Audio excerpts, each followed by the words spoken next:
جب جادوگر بوڑھا ہوا تو اس نے بادشاہ سے کہا کوئی بچہ سونپ دو، میں اسے جادو سکھا دوں۔ جادوگر بھی اس کو مارتا، جب تم جادوگر کے پاس جاؤ تو بولو کہ گھر والوں نے مجھے دیر سے آنے دیا، اور جب گھر واپس آؤ تو بولو کہ میں جادوگر کے پاس دیر تک ٹھہرا رہا۔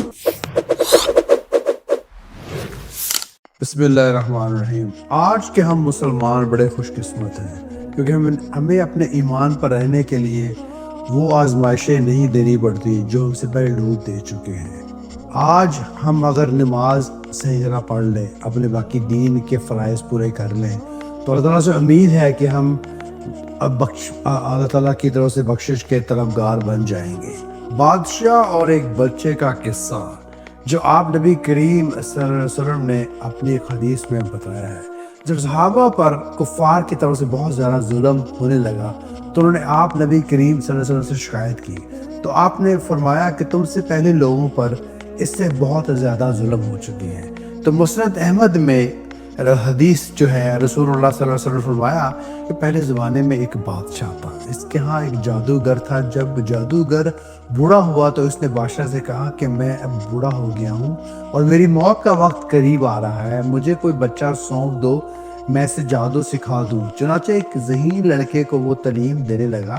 لڑکا اس کے ہاں جاتا تو راستے میں ایک راہب کا گھر پڑتا جہاں وہ عبادت میں اور وعظ و نصیحت میں مشغول ہوتا۔ یہ بھی کھڑا ہو جاتا اور اس کے طریقے عبادت کو دیکھتا اور واز سنتا۔ آتے جاتے وقت وہاں رک جاتا۔ جادوگر بھی اس کو مارتا اور ماں باپ بھی مارتے کہ تم دیر سے کیوں آتے ہو۔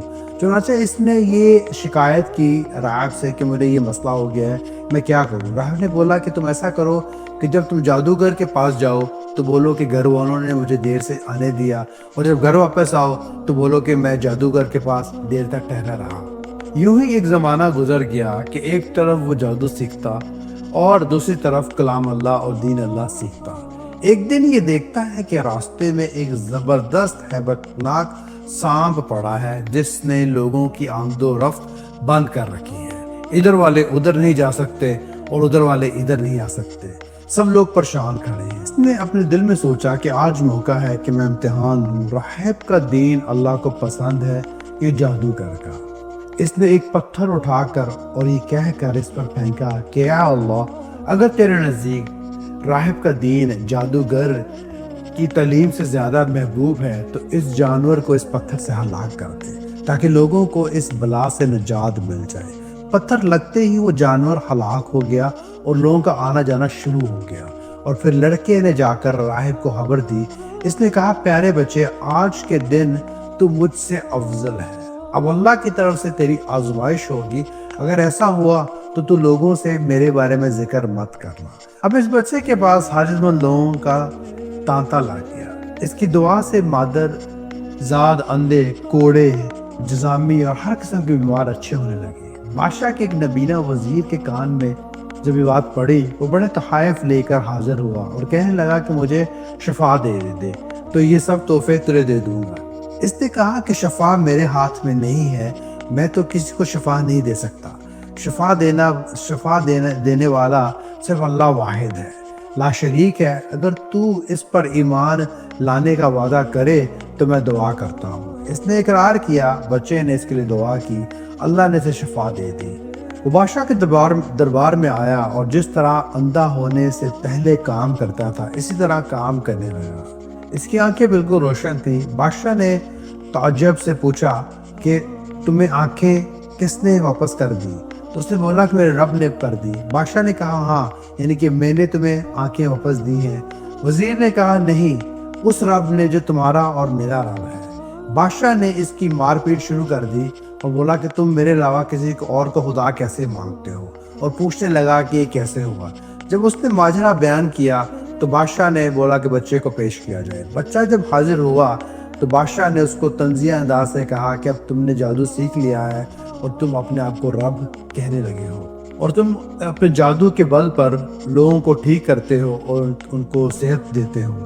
اس نے کہا یہ غلط ہے، میں کسی کو شفا نہیں دے سکتا، نہ جادوگر ہوں، شفا اللہ کے ہاتھ میں ہے۔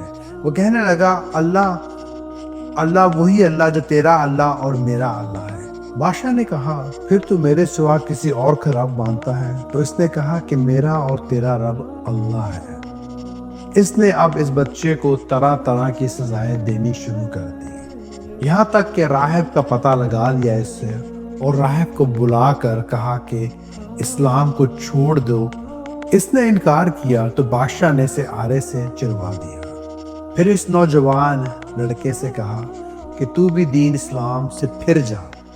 اس نے بھی انکار کیا تو بادشاہ نے اپنے سپاہیوں کو حکم دیا کہ اس کو اس سے بھی زیادہ دردناک سزا دو اور فلاں پہاڑی کی چوٹی پر لے جاؤ، وہاں پہنچ کر اسے اگر یہ اپنے دین سے باز نہ آیا تو پہاڑی سے نیچے پھینک دو۔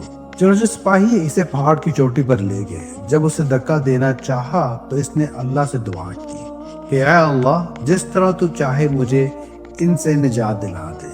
اس دعا کے ساتھ ہی پہاڑ ہلا اور سب سپاہی لڑک گئے، صرف وہی بچہ ہی باقی بچا رہا۔ وہاں سے بادشاہ کے پاس جب واپس آیا تو بادشاہ نے کہا یہ کیا ہوا؟ میرے سب سپاہی کہاں ہیں؟ بچے نے کہا اللہ نے مجھے بچا لیا اور وہ سب ہلاک ہو گئے۔ بادشاہ نے اپنے دوسرے سپاہیوں کو حکم دیا کہ اسے کشتی میں بٹھا کر لے جاؤ اور سمندر میں پھینک دو۔ یہ لوگ اسے لے کر چلے، سمندر کے بیچ میں پہنچے تو اس بچے نے پھر سے اللہ سے وہی دعا کی کہ اے اللہ، جس طرح تو چاہے مجھے ان سے بچا۔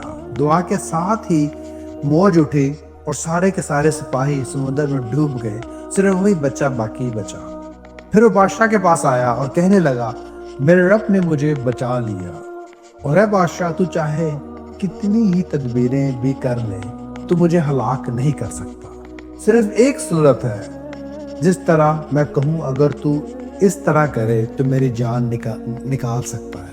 اس بچے نے کہا تمام لوگوں کو ایک میدان میں اکٹھا کرو اور پھر مجھے ایک درخت کے ساتھ باندھ دو اور میری طرف تیر سے وار کرو، لیکن تیر کا وار کرنے سے پہلے تم یہ ضرور پڑھو بسم اللہ رب ھذا الغلام، یعنی کہ اللہ کے نام سے جو اس بچے کا رب ہے۔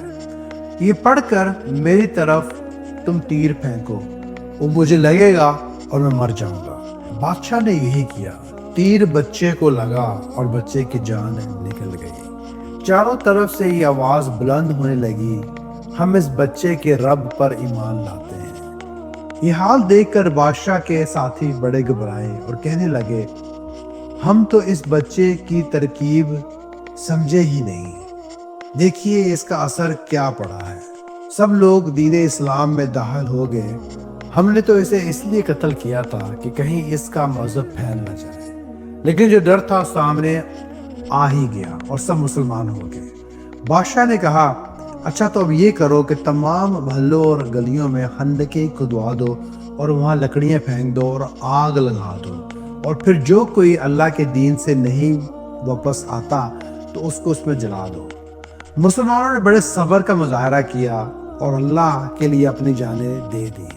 بہت سارے مسلمان مارے گئے، یہاں تک کہ ایک عورت جس کی گود میں ایک چھوٹا سا بچہ تھا، جب وہ گھبرائی اس میں گرنے سے تو بچے نے اپنی ماں کو بولا کہ کیوں گھبراتی ہو، تم حق پر ہو، صبر کرو اور اس میں کود پڑو، بے شک اللہ کی ہی رضا ہے۔ قرآن میں سورۃ البروج کے اندر اس واقعے پر اللہ تعالیٰ نے روشنی ڈالی ہے، اور اس واقعے سے ہمیں نصیحت یہ ہوتی ہے کہ اللہ کے راہ پر چلنے والے کسی خسارے میں نہیں ہیں، کیونکہ دنیا چند دنوں کا میلہ ہے اور آخرت کی زندگی ہمیشہ ہے۔